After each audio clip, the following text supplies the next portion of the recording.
अस्सलाम वालेकुम kid, welcome back to my YouTube channel learning skill.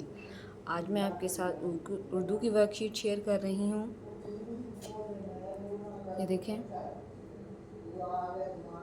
जिसका उन्वान है तस्वीर के नाम के पहले हरूफ पर दायरा लगाना है। हमने तस्वीरों को देखते हुए उनके जो तस्वीरें जिस हरूफ से स्टार्ट होती हैं उसके पहले हरूफ पर हमने दायरा लगाना है।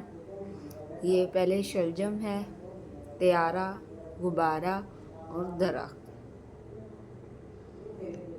इनको देखते हुए पहले है शलजम, ये किससे स्टार्ट होता है? शीन, तो हमने इसको सर्कल कर दिया।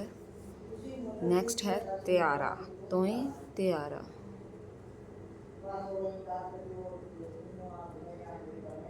गाइन गुब्बारा,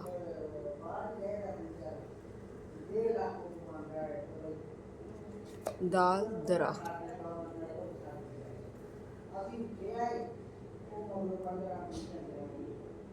इस तरह देखें, हमारी वर्कशीट आज कंप्लीट हो गई है।